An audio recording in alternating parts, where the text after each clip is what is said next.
I'll be brave if you're brave. I'll be brave, but only if you're brave. And it could be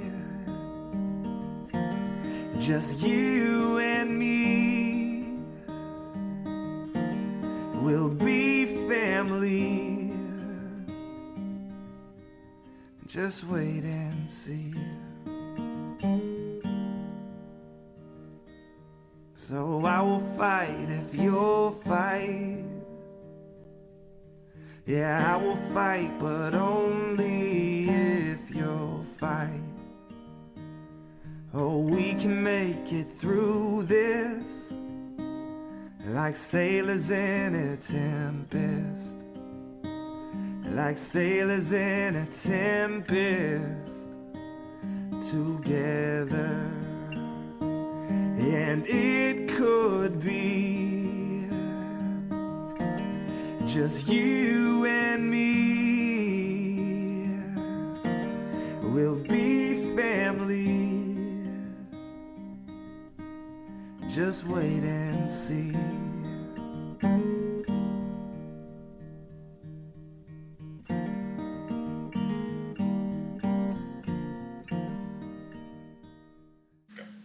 Good evening, everyone. Welcome to tonight's Lung Cancer Living Room, where the topic is, does my tumor have a biomarker? I'm Danielle Hicks, for those of you who do not know. My role here is number one, to be her daughter, and number two, I oversee patient services and support programs for GoTo Foundation. I've been loving my job for a little over 11 years now. So thank you all for coming tonight, everyone in the room and everyone online. I know it was said a little bit earlier, but a couple people may have come in. If everybody wouldn't mind double checking their cell phones to make sure that they're on silent, because if your phones go off, I will point at you during the meeting. It'll all be in good fun, but I'll still point. I want to remind everybody too, since there's some new faces here, and I'm certain new faces that are signing in online, that we mean for this to be a very interactive meeting. We bring this meeting to you each and every month from San Carlos, and 6 times a year regionally from other parts of the country, and now outside of the country, for you to ask questions. We want to give you guys access to these amazing opinion leaders, key opinion leaders in the lung cancer space, so that you can get this information, you can see how this information may pertain to you, and then you can go back and have educated conversations with your physician. So please, please, please do not hesitate to ask questions during this. Inevitably, it's like the last 15 or 20 minutes of this meeting that all hands go up at one time, and then I have to cut people off. So please, if you have questions, don't hesitate to raise your hand. And if I don't happen to see you because I'm looking another way, just wave faster. So we're going to do things the way we normally do them. We're going to start with a little bit of it around the room, where everybody can share their stories, tell a little bit about who they are, why they're here, and then we will come back, and Dr. Kelly. And I've said to you all before, I used to ask for bios or CVs or whatever, and then I would sit here and read from a piece of paper who these amazing people are that I get to sit up here with every month. And I think it's way more personal and important for them to tell you who they are and why lung cancer matters to them and why they're sitting up here with us tonight. So we'll end with Dr. Kelly giving us a little bit of information about her. I always forget to start with this lady to my right, because I do forget that she is a survivor, and I know all of you know her. I had we had a lung can meeting here this last week, and for those of you who don't know what lung can is, it's a Lung Cancer Action Network, and it's a group of advocacy groups from around the country. And we have monthly calls, but once a week we get together in this room and kind of talk about how we may be able to collaborate and work together in the coming year. So we just had this group, and one of the big things we did decide on has to do with the topic we're talking about tonight. And what are we calling it? You guys have all heard it: genomic profiling, molecular testing, comprehensive genomic profiling, like next generation sequencing. It's so confusing, and they're all basically the same thing.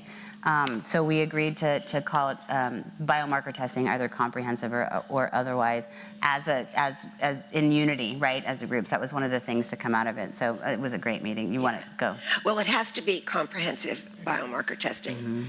Because if you ask your physician for biomarker testing, he may only give you EGFR and ALK.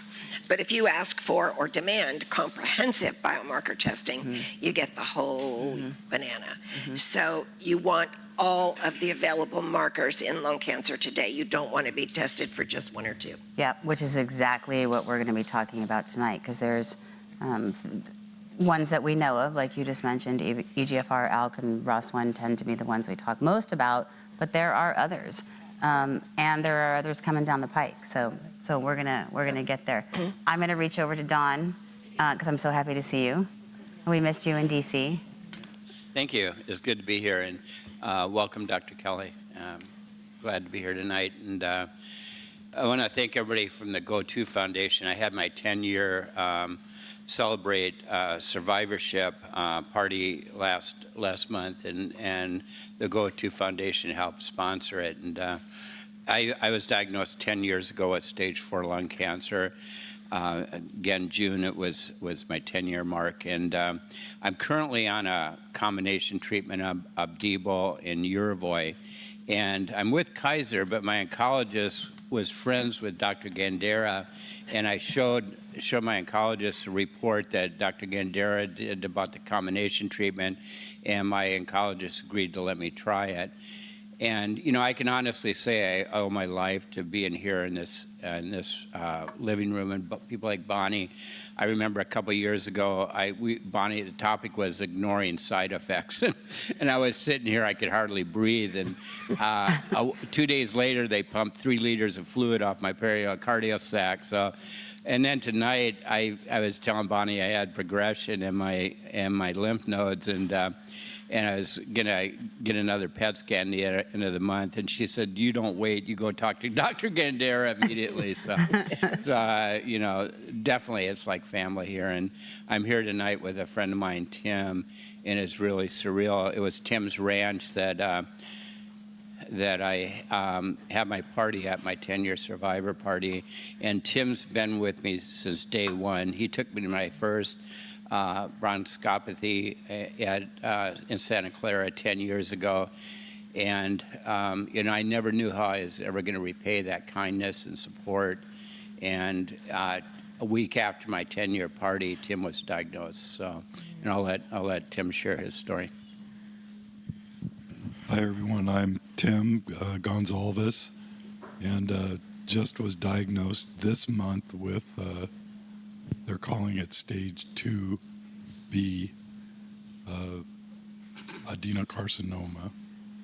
So I don't know if there's any mutations at this point. We've already asked the doctors if there was enough material to do further testing. Tim, can you hold that? Sure. There you go. I'm kind of in the waiting mode right now. I'm with Kaiser, and everyone really has been great. I guess for a person that's been diagnosed with lung cancer, I know that I couldn't be in better company. I never, you know, when people applauded me for helping Don, I always would say he'd do the same for me, never ever thinking that he actually would be. But so I'm waiting now to get a referral to an oncologist, and then I'm here basically trying to make sure that I know what exactly all my options are. So each day I get a little more hopeful. The first few weeks were rough, I think you all know. But each day I get more and more hopeful that there's going to be some answers for me. So, but thank you all for being here. Thanks, Tim. They have one. You guys get to keep that. Yeah, hi, I'm Rick Gaddy. I'm with Jennifer, it's my wife. I'm her caregiver. Hi, I'm Jennifer, and yes, this is Rick's first time actually joining me here. Normally, he's home watching it on Facebook, so it's fun to have him here. I was diagnosed a year ago last week with stage 4 non-small cell lung cancer, and so far I've been lucky enough to stay on maintenance, and I have scans at the end of the month, but so far I've had no progression, and feeling really good other than just the couple of days around my treatments, and able to still work full time, and happy with all of that. So lucky so far, and hope I can keep plugging along. But anyway. Thanks, Thank Jennifer. Hi, I'm Larry. I was diagnosed in January of 2013 with stage 4 non-small cell adenocarcinoma. The tumor showed EGFR mutation. My first treatment protocol was chemo. Did 5 rounds of carboplatin and Alimta with good scans, and then I did Alimta maintenance for the remainder of 2013. 2014, I did a chemo holiday and was fortunate enough not to progress the whole year of 2014. In January of 2015, PET scan showed progression, and I started on Tarceva. I was on Tarceva for 20 months, and I progressed. I'd had a brain metastasis removed, and they did genomic testing on it, and it showed the T790M EGFR progression mutation. So when I progressed on Tarceva, I immediately started on Tagrisso, and I've been on it almost 3 years now, and doing well. And I just want to say to Tim and anyone who's here for the first time tonight, you're in the right place, because this place offers hope. And if you don't believe me, just look right up there. Thanks, Larry. Thank you.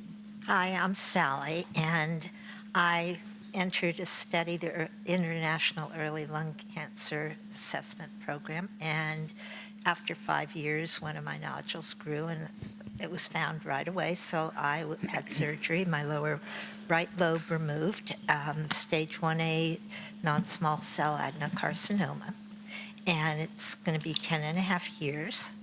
So I'm doing really great, but I have a couple other things to say. One, Joanne and Ron couldn't be here tonight. They're away, and she sent me an email. Please tell everyone that she says hello. Aw. And the other is save the date for Sunday, October 13th. The Lungfish Society will be holding another social event